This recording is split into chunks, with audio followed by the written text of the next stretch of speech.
Desligue o ruído e conecte-se aos factos. Temos 10 estadias num dos hotéis de luxo Alma Lusa na Comporta.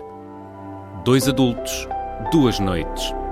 Assine hoje o Observador com até 58% de desconto e habilite-se a ganhar. Tudo em observador.pt. Voltamos, cá estamos. Eis as sugestões da semana de volta também. É assim que deve ser. Maria Ramos Silva, vamos começar por ti, até porque... Tu não sabes. Eu não sei, não me disseste absolutamente Olha, Tiago, ao que vens. são 4 coisas ou 2 dípticos. Isso é espetáculo. Epá. Imagina só. Vamos embora. Já vou explicar. Ora bem, primeiro, Javier Cercas, Soldados de Salamina, uma edição da Porta Editora sobre a Guerra Civil Espanhola. O autor vai desenterrar aqui uma história verídica sobre um fundador da Falange, um soldado que é poupado ali num episódio, enfim, que aconteceu mesmo, portanto, ele aqui explora aqui esta conjugação entre a memória histórica e a ficção literária, portanto, se gostam destas coisas, Soldados de Salamina da Porta Editora. Depois, porque estas coisas também costumam andar ligadas, mesmo não querendo estar, é a coincidência de estrear esta semana aquela que também é uma estreia nos filmes de uma artista visual, a Ana Pérez Quiroga, chama-se De Que Casa Eres, e ela basicamente conta uma história absolutamente extraordinária que envolve a sua mãe. A mãe acaba por ser ali, obviamente, a protagonista deste documentário, que depois tem ali uma série de camadas, mas é mais uma história verídica. A sua mãe foi uma das 3.000 crianças espanholas que estiveram exiladas na União Soviética durante a Guerra Civil Espanhola, precisamente. Era uma criança de 4 anos quando foi afastada dos seus pais. Imagina, não é? É uma coisa completamente, enfim, extraordinária. Um processo que seria para durar alguns meses, esperavam, e acabou por ficar vários anos, até se formar em medicina. Portanto vejam bem o tempo que isto passou. Ela mostra inclusivamente o que é que a mãe trouxe na sua mala. É muito curioso, faz assim uma espécie de arqueologia daqueles objetos todos, uma mesmo linguagem dos objetos, não é? Que faz-nos lembrar muito daquela nossa relação familiar, as coisas que são importantes, às vezes muito irrelevantes, os álbuns de fotografia, a grafenola, uma almofada bordada, enfim, e faz essa exposição, é muito interessante, e eu acho que ilustra de uma forma muito curiosa a superação, sobretudo quando nós hoje falamos tanto da dificuldade de navegar e ficamos encanitados com a mais pequena adversidade, e de facto olhamos para estas histórias e o discurso é de uma superação absolutamente extraordinária. Nós não conseguimos imaginar o que é que uma criança terá sentido, não é? Ser tirada dos seus pais e levada para a União Soviética nesta altura, mas quer dizer, a serenidade com que aquela senhora está ali a falar das suas memórias é absolutamente desarmante. Portanto, aconselho vivamente. Depois, passando para algo totalmente diferente, mas mais 2 sugestões que acabam por dialogar entre si. Eu vi o documentário sobre os Red Hot Chili Peppers. Olha, ainda não vi. Netflix, será Netflix? É. A Netflix, sim. Pronto, sim. É muito curtinho, isto é centrado na fase inicial, portanto acompanha-se sobretudo ali o trajeto do guitarrista original, o Hillel Slovak, que pronto, tem um desfecho funesto, não é? Ele acaba por morrer por causa das drogas. Disseste funesto. Vou trazer aqui alguma gravitas este conteúdo pop. Mas eu gostei, mas ficou a saber muito pouco, porque, enfim, eu compreendo que seja centrado só ali naquela fase, não é? Isto é ali no começo dos anos 80. Mas quer dizer, olha, não sei, eu gosto deles, já estava à espera que depois de eventualmente... Aquilo pareceu-me quase, como é de explicar, um primeiro episódio de uma coisa mais arrojada, que poderia ter ido por diante. Ou seja, agora contem-me o resto da história, não é? Pois. Pronto, e ficou por ali, percebo as intenções, não sei se haverá algum tipo de desenvolvimento pensado, penso que não, mas bom, vale a pena mesmo de qualquer das formas verem. Depois, mais uma grande coincidência, ou não é? O baixista Ofli acabou por lançar nesta altura um álbum de jazz, que também é bastante recomendável, é a estreia dele nestas coisas. Ele toca trompete, também canta em alguns momentos, chama-se Honora, aliás, não é Honora, que era o nome da sua trisavó, salvo erro, bisavó, trisavó. Tem 6 originais, depois covers também de outros nomes, como o Eddie Hazel ou George Clinton, e depois nas vozes também tem o Tom York e o Nick Cave, aqui o grande amigo do nosso Pedro Buxerimentos. É tudo o que era preciso deste momento. E portanto, olha, estas coisas... outra vez, já não sei, já estou perdido. Sempre. Portanto, em qualquer momento podem rever aqui a voz voltar a ouvir a voz do Nick Cave. Muito bem, falar em Nick Cave, Pedro Buxerimentos, que tens um livro... Olha, antes tenho uma bela surpresa que eu não estava à espera que aparecesse no Disney Plus. Rental Family, aquele filme com o Brandon Fraser passado no Japão, que esteve há pouco tempo nos cinemas. Não sei se vi, sei qual é, mas não vi. Ele é um americano que vive em Tóquio e é um ator e que arranja trabalho numa agência que arranja pessoas para simular situações. É uma coisa que os japoneses, pelos vistos, têm mania, não é? Nós às vezes vemos nas redes sociais, os japoneses contratam pessoas para ir chorar nos funerais. Acho que foi a última. E o filme mostra muito do Japão verdadeiro, que é a nova obsessão dos Estados portugueses, não é? Ir ao Japão.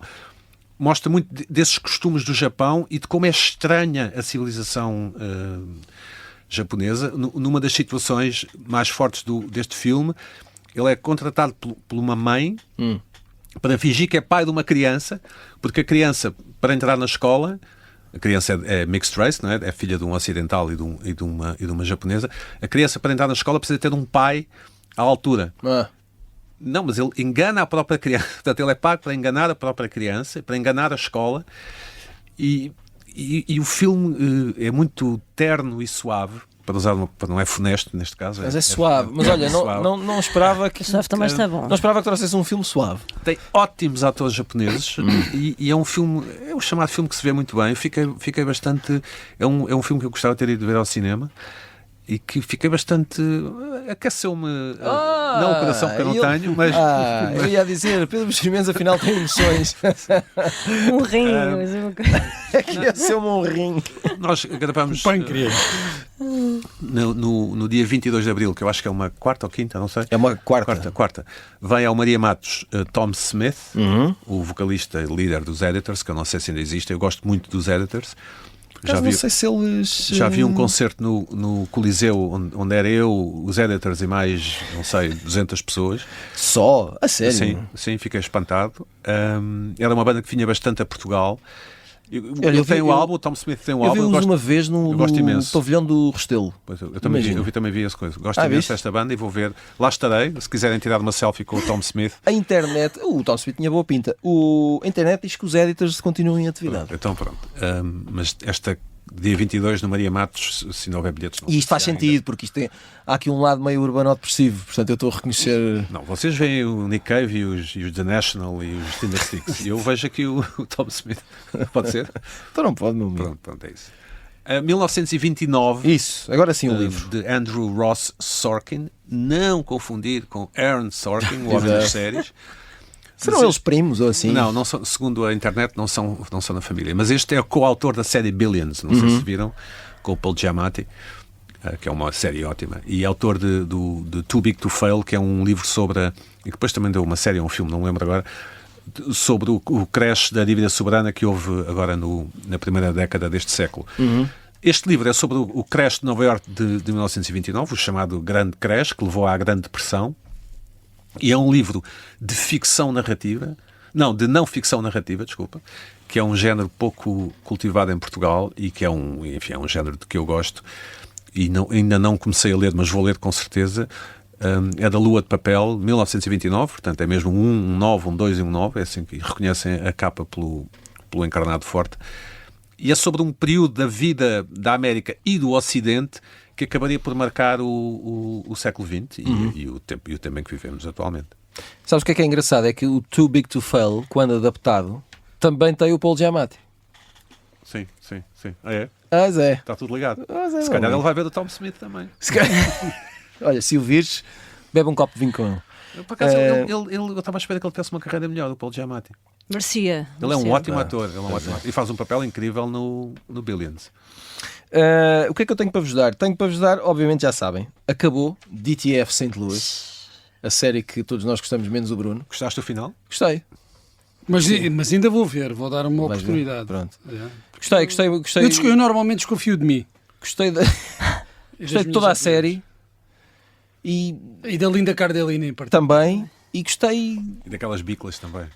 Aquelas que eles vão sentados, não é? Sim. Por acaso fiquei um bocado fascinado. Não sei se aquilo vai ter poder suficiente para criar uma tendência. Um culto.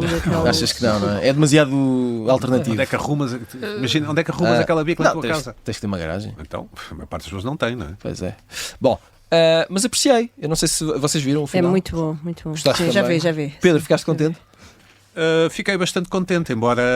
Não estragues a experiência a ninguém, não, ainda é muito cedo. eu acho que é uma das grandes séries deste ano, talvez a mais bem escrita. Até ver, não é? Até ver, sim. Acho que o David Harbour está extraordinário. Eles estão todos. Não, o Bateman O Bateman também. O Bateman também, eu acho que fiquei mais surpreendido com o David Harbour. Só isso. Não estou a dizer que está O melhor David ou pior, Harbour que faz sempre de David Harbour? mas é que eu acho que ele aqui não faz. Faz. Achas que faz? Enfim, São todos já me ótimos. está a Todos estragar a muito bons. teoria. Pronto, apreciei muito. Vamos esperar que o Bruno veja e depois ele lá dizer qualquer coisa. Comecei a ver a última temporada de Hacks, que é uma série que eu aprecio bastante. Diverte-me muito. Acho que está muito bem escrita, muito engraçada e vai acabar. Portanto, Bruno, não sei se alguma vez viste.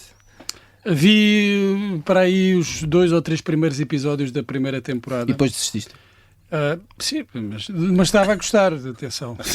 Foi mais ou menos. Imagina se não mesmo. tivesse. Imagina Mas se não tivesse. Depois faltou a luz. Opa, Eu percebo. Depois, um livro, fica a dica, é uma espécie de 25 de Abril para totós, chama-se Brevíssima História da Revolução dos Escravos. É o 25 de Abril em 248 páginas, que parece-me que é uma ótima medida de consumo é uma página por simpático. dia, quase, para um ano de de leitura. Luís Nuno Rodrigues, a publicação é da Tinta da China. E depois um disco que saiu em fevereiro, portanto eu acho que ainda é muito atual e contemporâneo, que se chama Vila, e é do brasileiro Fabiano do Nascimento, que é um guitarrista, como dizem os franceses, extraordinaire, com a Vítor dos Santos Orquestra, e é uma conjugação entre música tradicional brasileira, se acharem que o samba e a bossa nova se enquadram, com jazz, com arranjos orquestrais, com pop, às vezes tem voz, outras vezes não tem, e é uma extraordinária paisagem musical. Não estava à espera de gostar tanto de um disco destes assim, adulto, sabem? Maturado. Muito bem. Muito bem. Sendo que Vítor, o Fabiano do Nascimento, é um rapaz relativamente jovem. Mas fica a dica, se puderem, vão ouvir. O álbum chama-se Vila e vale muito a pena. Bruno Vieira Amaral. Então vamos lá. Primeira recomendação, um livro, Os Contos Completos, de Roberto Bolanho. O Roberto Bolanho, que em Portugal teve um grande sucesso depois de morto, aliás, como quase em todo o mundo. A consagração do Roberto Bolanho começa ali pouco antes da morte dele, em 2003. Ele tinha já publicado o Detetives Selvagens, mas depois o romance mais conhecido dele, o 2666, eu quase sempre me engano no número de 6. Está bem. Pronto. Agora disse bem. Foi publicado postumamente, mas ele, nessa altura, a consagração já estava em curso, passou pelos circuitos habituais, primeiro para o mercado anglo-saxónico, depois para o resto do mundo, mas ele na altura já estava já era considerado muito pelos seus pares, que deram também um grande empurrão a essa consagração, como o grande escritor da geração pós-geração do boom, da geração do Cortázar, ainda do Borges e todos os outros escritores latino-americanos. E essa consagração também tem muito que ver porque ele também escreveu um pouco contra a onda, ou pelo menos alguns géneros, alguns registros dessa geração, como o realismo mágico. Ele situa-se um pouco fora, é mais comparado ao estilo de um Cortázar do que propriamente, se pensarmos do Garcia Marques, mesmo do Vargas Llosa, apesar de haver aqui também muita política na ficção dele, ou muita história social e política da América Latina, mas sempre com alguma distorção. E isso percebe-se muito bem nestes contos, e este livro, ele agora é publicado em Portugal pela Penguin, era até agora pela Quetzal, depois de ter sido publicado inicialmente pela Teorema, mas aqui o facto dos contos dele estarem todos reunidos num único volume permite-nos perceber, claro, a continuidade, às vezes ao nível das personagens, das temáticas, mas de um certo tom e de um certo registro aquela tendência para a sucessão de episódios uns atrás dos outros em quase em todos os contos, que eu espero ter a oportunidade de desenvolver esta ideia noutros espaços. Até para crescimento intelectual de todos nós, não é? Exatamente. Mas eu acho que o facto de algum dos contos estarem aqui todos publicados num único volume, e quando se lê de seguida, permite-nos perceber melhor essas continuidades. É muito curioso porque o Roberto Bolanho foi sempre, sobretudo, ele até ali ao início dos anos 90, sobretudo poeta, e ligado a muitos círculos quase clandestinos, subversivos, como o Pedro Buxeri Mendes, na verdade. Como o Twin Peaks. Como falavas a semana passada. Meios que ele depois retrata e de alguma forma parodia nos romances dele, nomeadamente nos Detetives Selvagens. E ele começa a escrever ficção de uma forma mais intensa a partir dos anos 90 e diz-se que, em parte, para tentar assegurar o futuro financeiro da família, porque ele tinha mulher, tinha filhos, e percebeu que não ia lá com a poesia. E então começou a escrever ficção. Eu acho que é uma razão boa. Atendível e legítima, qualquer. Claro. Mas também revela uma grande dose de fé e de otimismo e de confiança nas suas capacidades. Não é? Ou seja, porque, bem, se isso fosse tão fácil como garantir o futuro da família pela escrita de ficção, meus amigos. Eu podia decidir isso e ia correr muito mal. Pois, e não só tu, mesmo já há pessoas que publicaram livros e tiveram prémios. Enfim. Correu bem. Conhece alguém nessa situação? Conheço várias pessoas. Sou muito próximo de algumas delas. Noutra altura falaremos. Bom, a verdade é que lhe correu bem. Ele hoje o Bolanho faz parte do cânon da literatura universal, da literatura latino-americana, mais em particular. Deixa-me só fazer esta prova. Vocês leram o 2666? Sim, li. Leste? E gostaste? Gostei imenso, sim. Foi? Eu nunca li, estou aqui gostava de saber.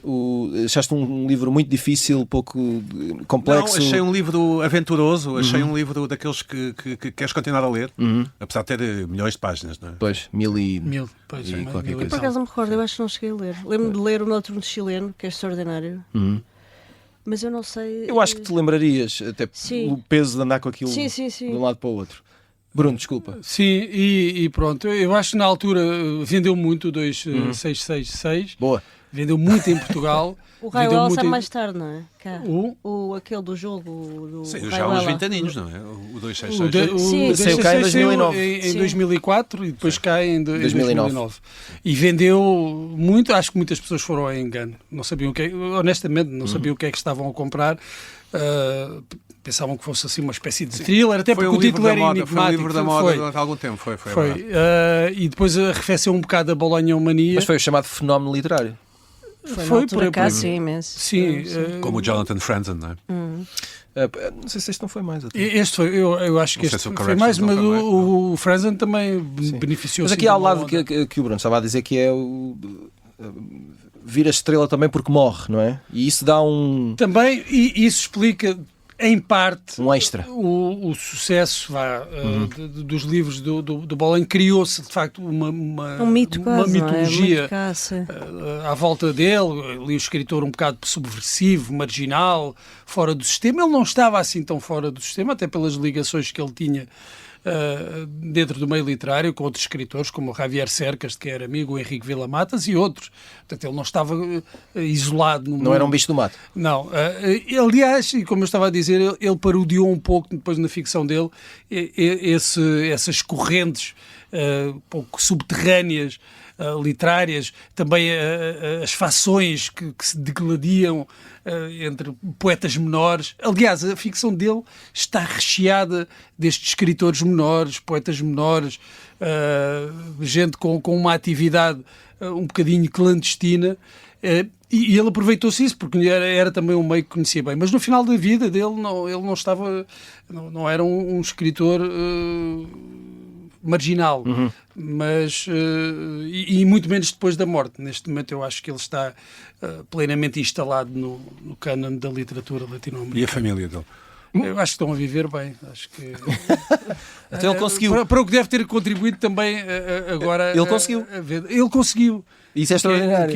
O que é incrível, porque alguém que diz: eu quero garantir o futuro financeiro da minha família e por isso vou escrever ficção. Só alguém que tinha vindo da poesia, de facto. Foi bonito. Olha, é um bom final. Mas eu ainda tinha outra sugestão, ou não? Pois tens! Peço imensa desculpa. Querem-me calar. Tens toda a razão. Sabes o que foi? Põe ordem nisto, Bruno. Não, é aquela história do tinha aqui a dose certa de drama para encerrar. Assim, mas pronto, desculpa. Mas quero ir uma... Tens audiovisual. Isto é true crime? Não é true crime, é uma série, não tem nada a ver com true crime, é uma série islando-francesa ou franco-islandesa, chama-se A Mulher Dinamarquesa, tem 6 episódios apenas, 2 temporadas. Islândia e França, mas a mulher é dinamarquesa. A mulher é dinamarquesa e uma das piadas dos leitmotivs da série é esse, é o facto dela ser dinamarquesa, estar na Islândia e de todas os mal-entendidos culturais que também existem, que para nós serão assim uma coisa muito exótica, muito bizarra, mas parece que existem. Há sempre ali uma dificuldade de comunicação, porque supostamente os islandeses devem aprender dinamarquês desde pequenos, mas parece que quase nenhum islandês fala dinamarquês, o que cria alguma tensão com a protagonista. Muitas vezes têm de comunicar em inglês, portanto a série também é falada em inglês, em parte. E então é a história de uma antiga agente dos serviços secretos dinamarqueses que se vai embora e vai para um bairro em Reykjavik, na Islândia, e quer ter uma vida perfeitamente normal, só que não consegue. Não consegue porque, para já, tem um sentido muito forte de justiça. E não há vidas normais. E porque não há vidas normais. Nem essas interessam à ficção. E então é muito divertido. Aquilo é assim uma comédia negra, poderíamos classificar de forma assim, mais genérica. E ela não consegue resistir, aproveitando os seus recursos da antiga operacional, porque esteve em cenários de guerra, essas coisas todas, chegou a torturar terroristas, obrigá-los a confessar. Então aproveita todos esses recursos para fazer justiça no seu dia-a-dia, na sua vida aparentemente muito banal, muito prosaica. E esse é outro dos pontos que depois vai sendo explorado pela série, é que toda a gente à volta dela parece que tem vidas que estão a precisar da intervenção de um agente exterior para repor a justiça e para fazer justiça. Portanto, há casos de violência doméstica, tipos que ameaçam divulgar as fotos íntimas da namorada na internet. Portanto, tudo o que está a pedir a intervenção dela, sendo que ela também é muito cruel. Também consegue ser muito cruel. E percebe-se logo no início da série com aquilo que ela faz a um gato. Eu acho que na semana passada falámos aqui de não haver maus tratos a animais nas séries, na ficção. Vejam os primeiros 20 minutos desta série e vão mudar de ideias. São 6 episódios, 2 temporadas e 6 episódios. E a minha recomendação está na Filmin. Muito bem. Filmin. Como quiserem. Sugestões entregues estão sempre disponíveis em podcast. Sigam-nos e não percam nenhuma dose. Nós voltamos na quinta-feira. Até lá.